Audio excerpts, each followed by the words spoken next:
I actually mentioned something kind of interesting earlier today about the sheriff's budget, and I've been tracking it too. There are line items in the sheriff's budget that are way out of whack. I mean, it comes out under budget at the end, but the total amount of line items that are over budget equate to like $150,000. And I was wondering if the commission had anything to say about it, or if it was unusual to see at the business end, the business office, or if it doesn't really matter as long as the bottom line is under. As long as the bottom line is under for elected official, that's the sheriff's problem. If it's with the jail, then it's our problem. Okay. If the sheriff's allowed to move money from line item to line item? Yeah. Okay. As long as it doesn't go over the bottom line. I think what the subcommittee is trying to do is to limit those kinds of things, overspending in one and taking it out of another, because of some extra things that he may be purchasing. Okay? Good. Along the same lines with the sheriff, I got a letter from Karen Eckel, Assistant Attorney General, Drug Crime Prosecution Unit. This is in regards to the 202 Dodge Ram pickup truck, the red one that sits out here in the parking lot.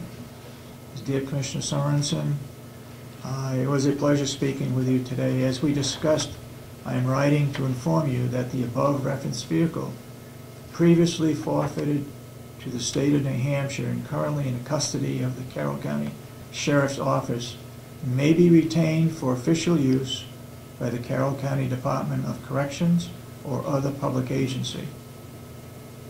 Carbon copy went to Representative Frank McCarthy and to Sheriff Christopher Conley. And that was dated February 16th, 2011. So it looks like that vehicle out there can be used by the Corrections Department. So we'll pursue that. Okay. Any other questions for our financial officer? If not, thank you, Kathy. Okay, thank you. No, it hasn't. Okay. I was just wondering if the vehicle is in good shape, good enough shape to even be used. Oh, yeah. It is? Oh, yeah, it's a 2002, it's brand new when we first got it. I did go with the sheriff and picked it up. But it's 9 years old, and it's been sitting outside. Well, they probably use it 2 or 3 times a year.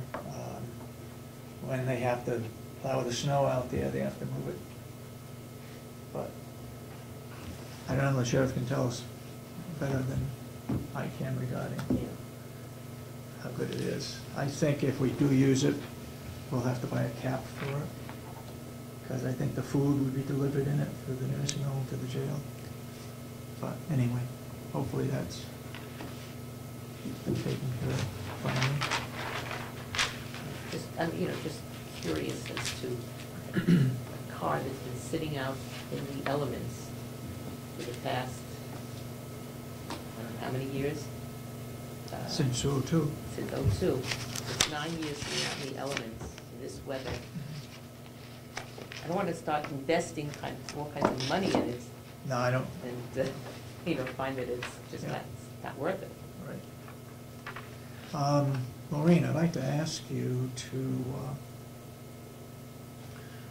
set up a meeting on this artwork with this woman, Posner, P-O-S-N-E-R. She's out of Newmarket, and see what portion that she would do with the Alzheimer's, and then what that would cost us, and then what money we have left over for local. And even with her, we can buy local stuff. Right, I've already, I'm just waiting. Maria was supposed to get back to me with what her schedule was, so we can coordinate. Okay. So I started pursuing that last week. Okay.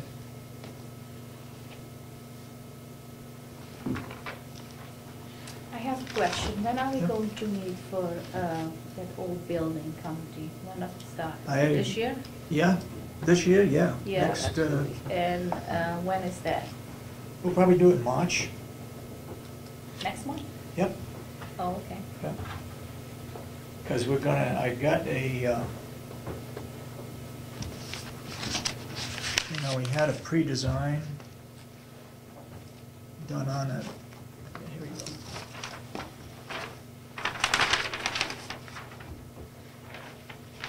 That was done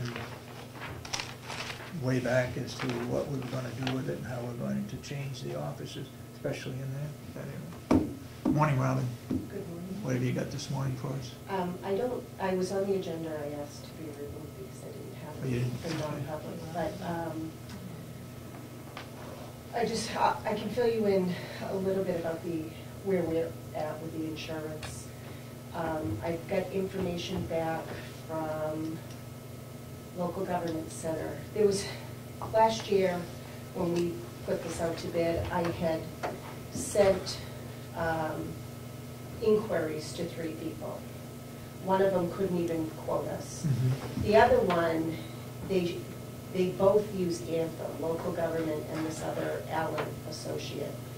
So we can't get a quote from Allen Associate because Anthem will only deal through Local Government for us. So Mhm. I'm really So down you got- to You got 2 bids, one from Primex and one from local one from government. Primex, one from Local Government, and then I'm going to, like I told you, talk to the Teamsters and just see if that's a possibility. So right now, we're at the point we're gathering our census data Mhm. to send, and I'm going to be forwarding on some information to Primex for them because they're requesting some claims experience from them. So that's where we're at Okay. in that process. So. Okay, you're gonna be in here when Primex comes? Yeah. Okay. Yeah. I just wanted to, update you on that Okay. and let you know. Commissioner Kenny, you had requested one of the files on the Oh, yes. recorder. The file is too large for me to email, Oh, okay. so I ordered a flash drive that you can have so we can transport data back and forth if we need to. So that should be in this week. Oh, okay, good. Okay, so I'll get that squared away. You spending money? Huh? Are you spending money? No, I don't spend any money. Somebody's gotta pay for Flash it. drives aren't cheap. Who's It's- gonna pay for It came it? out of my budget, so I need to be able to transport files back and forth. Because when I copy these into the computer, it removes them from the tape. Okay. So how much is that? 5,000? $11.99. Gee, that's still a Okay. lot. Okay. That's the status. So Primex should be here shortly. They usually come a little early, so. All right, as soon as they come, we'll have them come in. Anybody got any non-public now? Means public. I mean, public? I do, speaking of non-public, just have a question about timeliness of getting non-public minutes out to us that we can read. How many public sessions? It depends on what has happened during the non-public session. If it's finalized, then we can get it out, but until it's finalized, we can't.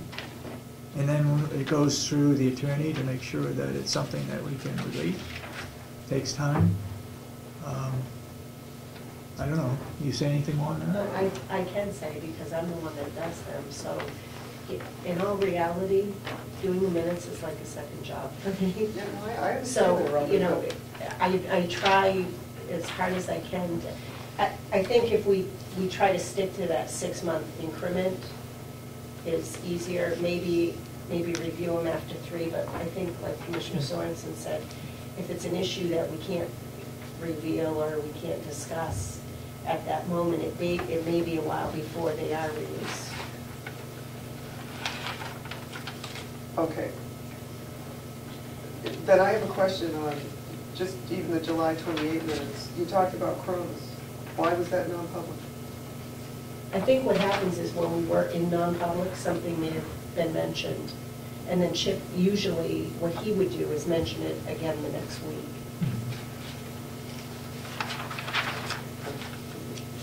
I mean, what happens sometimes, and I know what you're saying, we don't come in intentionally discussing that, but if a question comes up and we reference that, we can't just hold off and say, oh, we gotta wait till next week to discuss this. Right. If it's an emergency, if it needs a decision. And also in these minutes, I noticed that you never say these minutes are sealed. Those may not have been. Then, again, so you're discussing more than just employee issues in these minutes, because that's pretty much the only reason you go into non-public. Or a contract. It's contract, negotiations, jail security, Just looking at, Those kinds just of looking at these. personnel. I just, again, don't see, I just want you to be careful when you go into non-public, because it looks like there was no reason for you to go into non-public, according to the 91 rules. Yeah.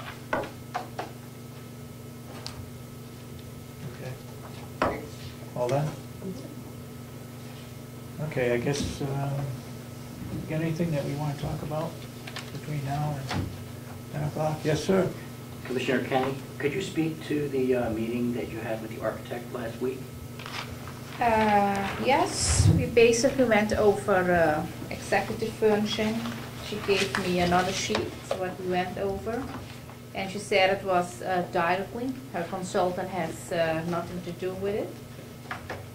And that's why I make a motion today. I looked everything over and she gave me one what is actually color sheet. So it shows actually the pictures, what they ordered, so the whole package. So I went to the whole package. Actually, it was very briefly, that was it all about. Okay, thank you. Okay, I think we'll stand in recess if there's no other questions from the public. Stand in recess until Primex arrives. Primex is going. They're not scheduled till 10 o'clock, Oh, but they come at, When we open up the closed minutes, on some of the closed portions redacted. okay, we recess, we'll bring our meetings back into functioning again, and we have two people here from Primex, which is our insurance company, and if you would introduce yourselves and give a little bit about what you do. Will do. Nick Manolis from the education training side of Primex in Tammy, Denver, our claims director. We want to first thank you for the invitation to be here. We appreciate your time. Great day for a ride up. Good. So, yeah. A little chilly, though. Yeah, a lot of frosties, too. A lot of fun. Lots. Welcome to the North Country. Yeah. And on a totally different note, the construction next door looks absolutely beautiful. So, good. We're hoping that it is Yeah, it looks nice. going to be. What we wanted to do today is this. We wanted just to spend some time with you and talk about three specific areas. Okay, number one is, again, to take a look at our partnership with the county from the standpoint of service. Secondly, we want to just reintroduce to you something that we call a loss mitigation agreement. More on that in a second. That's available to you. And then Tammy will give you sort of a general update on claims. So again, this is, we know that we have a new board member, and so it's a newly constructed board. We thought we'd take the opportunity to get back out in front of you. I know that one of our colleagues was here a couple of weeks ago speaking specifically about the health side. But today we want to talk a little bit more again about service, a quick look at this loss mitigation agreement concept, and then to give you an overall claims update. Our intention is just to stay involved with you and to continue our connection with you.